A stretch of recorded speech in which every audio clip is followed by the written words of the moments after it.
Eddie Vedder, one of the greatest movies ever, and Wake Island are all on this day. Welcome back to On This Date. Today's date is December 23rd, 2022. It is the 357th day of the year. We got 8 days left. We're on kind of holiday right now here at World According to Briggs, so this is going to be a short video. If today's your birthday, your birthstone is a turquoise or a blue topaz. Today is National Pfeffernusse Day, or Pfeffernusse Day. I've heard it pronounced both. It's a German word, and it translates to pepper nut, but it's actually a Christmas cookie. This is a German spice cookie. It's very popular around the holidays. These are fluffy cookies made with ground nuts and spices and covered with powdered sugar. The exact origins of these cookies are unknown, but the Dutch people believe it is linked to a Dutch festival called Sinterklaas, which I hope I pronounced that right, which is celebrated on December 5th in the Netherlands. And it's celebrated in Germany and Belgium on December 6th. This holiday is when children receive gifts from St. Nicholas, who is partially the inspiration for Santa Claus. All right, let's see what else happened on December 23rd in this brief version of World According to Briggs. 1783, George Washington resigns as Commander-in-Chief of the Continental Army at the Maryland State House in Annapolis, Maryland. 1913, the Federal Reserve Act is signed into law by President Woodrow Wilson, creating the Federal Reserve System. 1941, World War II. After 15 days of fighting, the Imperial Japanese Army occupies Wake Island. If you ever want to read something about some amazing men and a hard-fought battle, learn about Wake Island.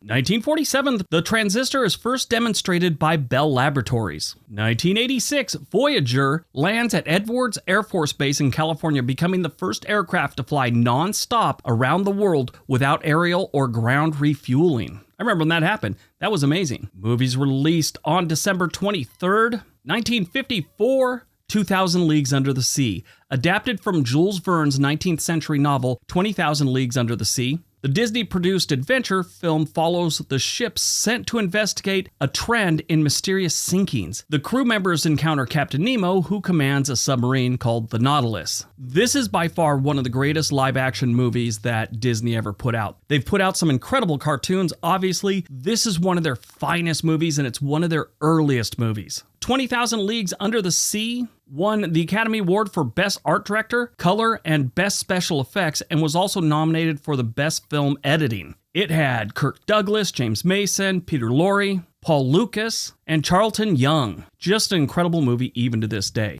Born on December 23rd, 1964, Eddie Vedder, known for his work with Pearl Jam as the lead singer and rhythm guitarist. He was ranked number 7 on Rolling Stone magazine's Best Lead Singer of All Times. He's incredible. It seems like a really nice guy. Everyone that I've ever heard that's met him or any interview I've ever seen, he just seems to be a really nice guy. He worked as a security guard at a hotel outside San Diego to support his music career. His first band was a group called Bad Radio. Pearl Jam went on to be like the biggest band of the 1990s, them or Nirvana. Nirvana was bigger, but in my opinion, Pearl Jam was much better. He created the soundtrack for the movie Into the Wild in 2007. It's about that true story about the boy that goes hiking into Alaska to kind of find himself and get away from civilization and ends up dying in an abandoned bus.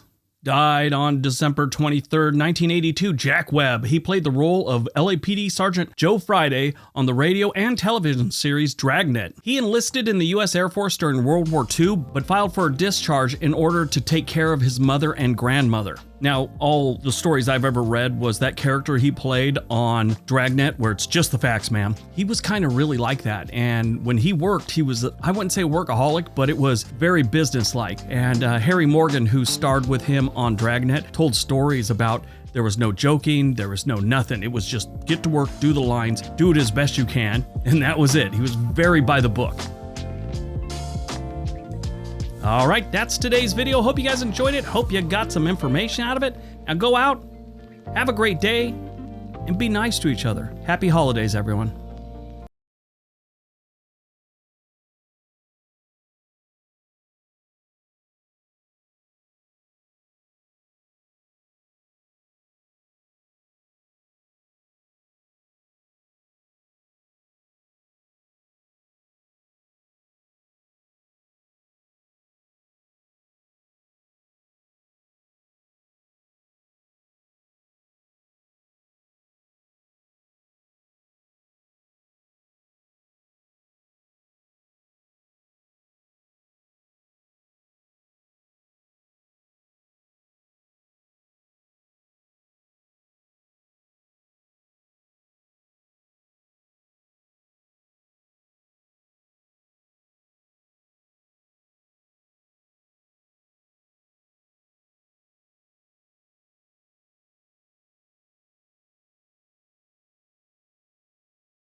you.